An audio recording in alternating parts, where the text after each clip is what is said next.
Air conditioner technician को AC repairing करने के लिए कौन कौन से टूल्स की ज़रूरत पड़ती है। एक हमारे दोस्त ने बहुत ही इम्पोर्टेंट क्वेश्चन पूछा है। आज मैं कंप्लीट में डिटेल्स में बताने वाला हूँ, हर एक टूल्स के बारे में बताने वाला हूँ। एक एक टूल से जितने यूज किया जाते हैं रेफ्रिजरेशन सिस्टम को रिपेयर करने के लिए, सारे टूल्स के नाम और उसको यूज कैसे किया जाता है, कहाँ यूज किया जाता है, अलग अलग पार्ट को अलग अलग जगह पे यूज किया जाता है। कंप्लीट आज मैं डिटेल्स में बताने वाला हूँ, इसलिए वीडियो को एक भी पॉइंट मिस नहीं करना है। चैनल को सब्सक्राइब करें या ना करें तो आपकी मर्जी है। अगर आपको पसंद आता है वीडियो, चैनल आपको मेरा पसंद आता है तो चैनल को सब्सक्राइब करें, नहीं तो आप छोड़ सकते हैं, कोई दिक्कत नहीं है। तो हम चलिए प्रैक्टिकल हम सीखते हैं एक एक पार्ट कि उसका क्या नाम होता है और उसे कहाँ यूज किया जाता है रेफ्रिजरेशन सिस्टम में यूज होने वाले टूल्स।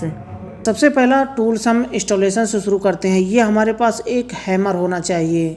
अगर आप चाहते हैं कंप्लीट रिपेयरिंग करना भी और इंस्टॉलेशन करना भी तो आपको ये हैमर की ज़रूरत पड़ती है।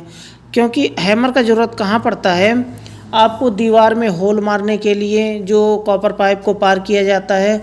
अगर कॉपर पाइप अंडरग्राउंड होकर के आया है पहले ही घर बनने से जब घर बन रहा था उसी टाइम पे, तो उसके लिए तो भी हैमर की ज़रूरत पड़ती है आपको। क्योंकि इंडोर में जो हम हैंग करते हैं इंडोर को, तो इंडोर को हैंग करने के लिए प्लेट वहाँ पर लगाने की ज़रूरत पड़ती है, हैंगर लगाने की ज़रूरत पड़ती है, जो कि होल मारना पड़ता है। होल मार के वहाँ पर स्क्रू टाइट करते हैं हम, तो हैमर की ज़रूरत पड़ती है आपको।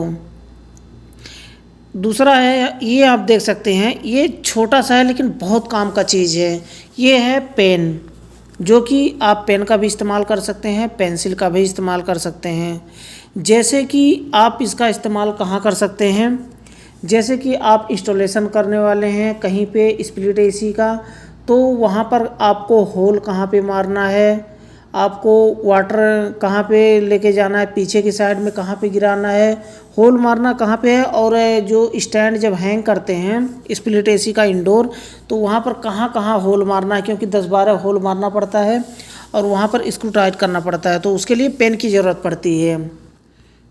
नेक्स्ट, ये हमारा लेबल पट्टी, जो कि लेबल लेने के काम में आता है। ये अलग अलग जगह पे यूज किया जाता है, लेकिन अगर एयर कंडीशनिंग सिस्टम की बात की जाए तो यह इंस्टॉलेशन करने के काम में आता है।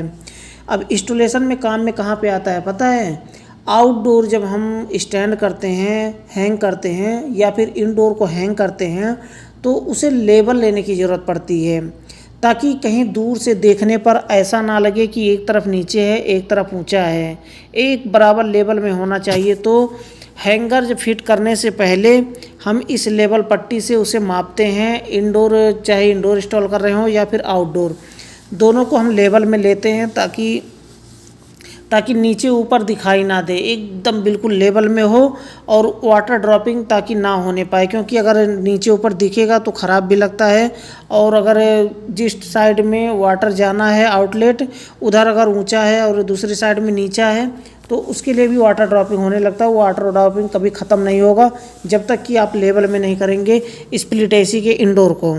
तो ये लेवल पट्टी होता है। नेक्स्ट हमारा ये हथौड़ी होता है। अब अलग अलग प्रदेश में अलग अलग नेम से इसको जानते होंगे। ये हथौड़ी होता है, जो कि इसका काम क्या होता है, ड्रिल मशीन से हैमर से होल मारने के बाद इसका ज़रूरत पड़ता है कि एक छेनी एक हथौड़ी से उसे होल मार करके पार करना होता है। तो ये दीवार तोड़ने के काम में आता है ये दोनों, जो कि स्प्लिट एसी के इंस्टॉलेशन में काम में आता है। ये छेनी और हथौड़ी दोनों का काम यही होता है। ये होता है वायर टेप। वायर टेप आप देख सकते हैं, कहीं भी वायर कटा फिटा है, आप या तो कट करके जॉइंट कर रहे हैं तो उस जगह पे इसका इस्तेमाल किया जाता है वायर टेप का। दूसरा ये हमारा आप देख सकते हैं सोल्डरिंग आयरन। सोल्डरिंग आयरन का इस्तेमाल कहाँ पे किया जाता है, सोल्डरिंग आयरन का इस्तेमाल अगर आप पीसीबी थोड़ा बहुत रिपेयर करना जानते हैं, अगर नहीं जानते हैं तो भी अगर शुरू कर रहे हैं काम तो जल्दी ही सीख जाएंगे। क्योंकि रिले चेंज करना और छोटे मोटे और कुछ कोई जो पार्ट होते कंपोनेंट होते हैं उसको चेंज करना पीसीबी में आसान होता है, जो कि सोल्डरिंग आयरन के बिना आप उसे चेंज नहीं कर सकते। तो इसके लिए आपको सोल्डरिंग आयरन आपके पास होना चाहिए। ये छोटा screw driver, star screw driver, आप देखिए इसका ये बहुत ही इम्पोर्टेंट होता है। कहाँ होता है पता है, ये अगर स्प्लिट एसी का आउटडोर, कभी कभी ऐसा भी होता है कि स्प्लिट एसी का आउटडोर पीछे की साइड में दीवार होता है और सामने हैंग किया जाता है दीवार के ऊपर, तो पीछे का 2 स्क्रू होता है, पीछे का 2 नहीं 4 6, लगभग 4 6 स्क्रू होते हैं।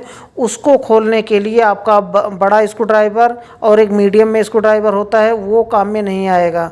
उसको खोलने के लिए आपको ये छोटा स्क्रू ड्राइवर लेना ही पड़ेगा हर हाल में, तभी आप पीछे का स्क्रू खोल सकते हैं। जो स्प्लिट एसी के आउटडोर में पीछे का स्क्रू होता है, तभी है तो आप कवर खोल सकते हैं, तभी तो आप कंप्रेसर बाहर निकाल सकते हैं, तभी तो आप मोटर तो निकाल सकते हैं, कोई दिक्कत नहीं। लेकिन कंप्रेसर निकालने के लिए, कैपिलरी चेंज करने के लिए और टॉप कवर खोलने के लिए आपको ये स्क्रू ड्राइवर की ज़रूरत तो पड़ेगी ही पड़ेगी हर हाल में। नेक्स्ट हमारा ये आप देख सकते हैं, ये होता है टी पाना। कुछ लोग अलग अलग इसे नाम से पुकारते होंगे, लेकिन ये टी पाना होता है। इसका उपयोग कहाँ किया जाता है? ये ना, ये अलग अलग साइज़ के आपके पास होने चाहिए। इससे क्या होता है, कोई भी बोल्ट हो, कोई भी नट बोल्ट हो, उसे खोलने के लिए बहुत ही आसान होता है ये। एक तो होता है वॉशिंग मशीन में जब हम स्पिन मोटर को जब हम खोलते हैं, स्पिन मोटर को खोलने के लिए 10 नंबर का टी पाना तो आपके पास होना ही होना चाहिए, नहीं तो आप मोटर को नहीं खोल सकते हैं। जो वॉशिंग मशीन का जो स्पिन मोटर होता है सेमी ऑटोमेटिक वॉशिंग मशीन में, तो इसका ज़रूरत पड़ता है टी पाना का। नेक्स्ट हम बात करते हैं, ये होता है रिंच पाना, अलग अलग नाम से लोग पुकारते हैं। तो इसका पूरा सेट आपके पास होना चाहिए। ये बेसिकली सबको पता है कि इससे नट बोल्ट को टाइट या फिर ढीला किया जाता है, इसकी ज़रूरत पड़ती है। ये होता है स्लाइड रेंच, इसका भी कम से कम 2 साइज़ आपके पास होना चाहिए, एक बड़ा साइज़ एक छोटा साइज़। अब ये क्यों होना चाहिए? क्योंकि आपको फ्लेयर नट टाइट करने के लिए ये ज़रूरी होता है। जब भी आप इंस्टॉलेशन कर रहे हों या फिर एयर कंडीशनर में कोई भी काम कर रहे हों, ये 2 पाना आपके पास, ये 2 स्लाइड रेंच आपके पास होना बहुत ज़रूरी है। इंस्टॉलेशन करेंगे तो भी काम में आएगा, या फिर आप सक्शन लाइन, डिस्चार्ज लाइन खोलेंगे तो उसके काम में आएगा ये स्लाइड रेंच। जो फ्लेयर नट होता है उसको खोलने के लिए काम में आता है ये। नेक्स्ट बात करते हैं, ये होता है यलकी का उपयोग कहाँ किया जाता है? यलकी का उपयोग जब हम एयर कंडीशनर सिस्टम का, जब हम गैस खोलते हैं या फिर बंद करते हैं, गैस को हम स्टोर करते हैं, तो उसके लिए यलकी की ज़रूरत पड़ती है। क्योंकि यलकी वाल उसमें लगा होता है, जो कि दूसरे कोई भी पाना उसमें नहीं लगेगा, सिर्फ यलकी ही लगेगा उसमें, जो यलकी वाल होता है खोलने के लिए। नेक्स्ट हम बात करते हैं कैपेसिटर। आपके पास कैपेसिटर होना चाहिए, ये 2-3 साइज़ का। अगर आप एयर कंडीशनर का काम कर रहे हैं तो ये 2-3 साइज़ का होना चाहिए। रेफ्रिजरेटर का काम कर रहे हैं तो छोटा आपके पास कैपेसिटर होना चाहिए, जो कि 3 UF 4 UF 28 UF का कैपेसिटर होना चाहिए। रेफ्रिजरेटर का कंप्रेसर कभी स्टार्ट नहीं होता है, तो उसको स्टार्ट करने के लिए आपको रनिंग देना पड़ता है कैपेसिटर, तब वो जा कर के स्टार्ट होता है। तो ये कैपेसिटर आपके पास होना चाहिए, अलग अलग साइज़ के, 2-3 साइज़ के, और रेफ्रिजरेटर के 2-3 साइज़ के अलग अलग कैपेसिटर होना चाहिए, ताकि कभी भी अगर तुरंत फ़ैन मोटर नहीं चल रहा हो, कंप्रेसर नहीं चल रहा हो, तो तुरंत चेक करके आप डायरेक्ट आप चला करके इस कैपेसिटर के मदद से आप चला करके देख सकते हैं। ये होता है वायर कटर होना ज़रूरी होता है आपके पास। वैसे तो वायर कटर अगर आपके पास नहीं रहेगा तो भी आप नोज प्लायर या फिर प्लास से आप काट सकते हैं, लेकिन प्रोफेशनली काम करने के लिए आपके पास ये कटर होना चाहिए। बहुत महंगा नहीं मिलता है, सस्ता मिलता है, आप इसे परचेस कर सकते हैं। ये होता है पंचिंग टूल। इसका उपयोग कहाँ किया जाता है? ये पंचिंग टूल होता है जब हम स्प्लिट एसी में या फिर रेफ्रिजरेटर में पिन वाल्व नहीं लगाते हैं। चार्जिंग करने के लिए रेफ्रिजरेटर में या एयर कंडीशनर में चार्जिंग करने के लिए विंडो एसी में जो पिन वाल्व लगाते हैं, अगर वह पिन वाल्व नहीं लगाना चाहते हैं और आप कैपिलरी की मदद से आप गैस चार्ज करना चाहते हैं, या फिर आप सबसे पतले वाले 316 के पाइप से आप चार्ज करना चाहते हैं गैस चार्ज करने के बाद आपको पाइप को कट करके आपको ब्रेजिंग करना होता है।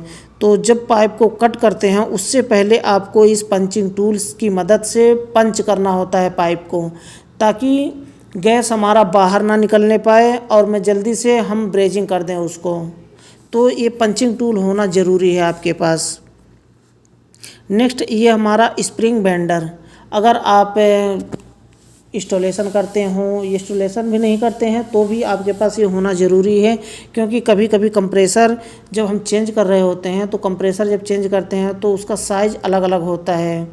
कभी अगर वहाँ पर अगर दूसरा कंप्रेसर लगा, ब्रिस्टल कंप्रेसर लगा है, आप रोटरी लगाना चाहते हैं, या फिर उसमें कोई और दूसरी कंपनी का कंप्रेसर लगा है, आप दूसरा लगाना चाहते हैं, आप हीटिंग मोड से उसे हटा करके कूलिंग मोड में करना चाहते हैं, या फिर कूलिंग मोड एसी है आप उसे हीटिंग में लगाना चाहते हैं 4 वे रिवर्सिंग वाल्व की मदद से, तो वहाँ पर पाइप आपको अलग अलग पाइप ज्वाइंट करने होते हैं। 3/8 का, 5/8 का अलग अलग पाइप हो सकता है। तो अलग अलग पाइप ज्वाइंट करने के लिए आपको बेंड करना पड़ता है पाइप को। तो जो आप स्प्रिंग बेंडर की मदद से आप उसे पाइप को बेंड कर सकते हैं। नेक्स्ट हमारा ये भी बेंडर होता है, ये प्रोफेशनल बेंडर होता है, जो कि इंस्टॉलेशन जब एसी को आप मैन्युफैक्चर कर रहे होते हैं, आप यानी कि नया एसी एक एक हिस्से को लगा करके, एक एक स्पेयर पार्ट को लगा करके आप नया एसी बनाते हैं, तो इस तरह के बेंडर की ज़रूरत पड़ती है आपको। जैसे चेचिस है, वहाँ पर आपने कंप्रेसर फिट किया, आपने वहाँ पर कॉपर पाइप फिट किया, वहाँ पर आपने कंडेंसर, कूलिंग कॉइल, मोटर सब कुछ आप वहाँ पर फिट कर रहे हैं एक चेचिस में, तो वहाँ पर आपको बेंड करने के लिए ये पाइप बेंडर की ज़रूरत पड़ती है। नेक्स्ट ये हमारा फ्लेयरिंग टूल। अगर आप इंस्टॉलेशन का काम करते हैं या फिर नहीं भी करते हैं इंस्टॉलेशन का काम, तो भी आपको ये ज़रूरत पड़ने वाली है फ्लेयरिंग टूल का। इसका उपयोग कहाँ होता है बेसिकली? इसका उपयोग जब कभी भी अगर मानिए कि आप कहीं जो उसका फ्लेयर नट होता है उसे टाइट कर रहे हो या फिर ढीला कर रहे हो, और ढीला टाइट करते समय अगर टूट जाता है, फट जाता है, तो आप क्या करेंगे? कोई उपाय नहीं है, दूसरा कोई रास्ता नहीं है उसका, आपको नया फ्लेयर बनाना ही पड़ेगा।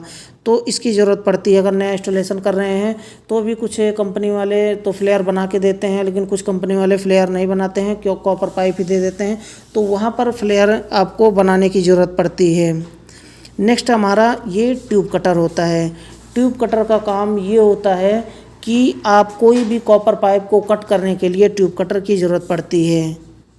ट्यूब कटर तो आप समझ सकते हैं, कोई भी पाइप हो, जितने भी साइज होते हैं पाइप के, अगर उसे कट करना है तो ट्यूब कटर की ज़रूरत पड़ती है। नेक्स्ट हमारा स्क्रू ड्राइवर। आपके पास सभी साइज़ के स्क्रू ड्राइवर होने चाहिए, माइनस और स्टार स्क्रू ड्राइवर होने चाहिए आपके पास, क्योंकि हर जगह सबसे ज़्यादा इसी का काम लगता है स्क्रू ड्राइवर का। नेक्स्ट हमारा ये ब्रेजिंग रॉड होता है। जब कॉपर पाइप को हम जॉइंट कर रहे होते हैं तो कॉपर पाइप को जॉइंट करने के लिए ब्रेजिंग रॉड की ज़रूरत पड़ती है, जो कि ये है ब्रेजिंग रॉड। नेक्स्ट हमारा ब्रेजिंग टॉर्च, जो कि ब्रेजिंग सेट जिसे कहते हैं। इसका काम ये होता है कि अगर कॉपर पाइप को हमें जॉइंट करना है कहीं पे, या फिर लीक है कहीं पे, उसे फिक्स करना है, रिपेयर करना है, या फिर पाइप को जॉइंट करना है कॉपर पाइप को, तो इसकी ज़रूरत पड़ती है। इससे हम हीट करते हैं, हीट करने के बाद ब्रेजिंग रॉड उस पर टच करते हैं तो जॉइंट हो जाता है। ये होता है सबसे मेन रेफ्रिजरेशन सिस्टम में, चाहे एसी का काम कर रहे हो, फ्रिज का काम कर रहे हो, तो इससे हमें गैस चार्ज करने की ज़रूरत पड़ती है। गैस कितना है कितना नहीं है इसी से हम नापते हैं, और गैस भी चार्ज इसी से हम करते हैं, इससे नाप के। ये होता है नोज प्लायर, जो कि नोज प्लायर अगर प्लास जैसे होता है उसी तरह से नोज प्लायर होता है। कुछ ऐसे जगह होते हैं जहाँ पर प्लास नहीं पहुँच पाता है, तो नोज प्लायर, ये इसका नोज जो आप देख सकते हैं, नोज, ये इससे आप डाल करके आप वहाँ पर कर सकते हैं काम। कोई भी वायर को जॉइंट करना या फिर कोई चीज़ पकड़ना, ताकि जहाँ पर हाथ ना पहुँच रहा हो या फिर प्लास ना पहुँच रहा हो वहाँ पर ये पहुँचता है। ये होता है प्लास।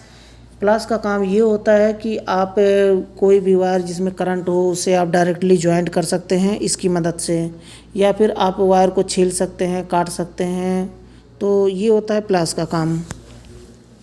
ये आप देख सकते हैं, ये बहुत ही इम्पोर्टेंट है, जो कि एयर कंडीशनर रेफ्रिजरेशन का काम करते हैं आप, तो इसका ज़रूरत आपको हर हाल में पड़ेगा। ये होता है क्लेमीटर, और अब के समय में आप ज़्यादा कोशिश करें कि डिजिटल क्लेमीटर आपके पास होना चाहिए। डिजिटल क्लेमीटर अगर आपके पास है तो आप inverter AC, non inverter AC दोनों का काम आप कर सकते हैं। पीसीबी को चेक कर सकते हैं, इंडोर आउटडोर पीसीबी को, और मोटर को भी चेक कर सकते हैं, जो डीसी मोटर होता है, और इन्वर्टर एसी का कंप्रेसर होता है उसे भी आप चेक कर सकते हैं इसकी मदद से।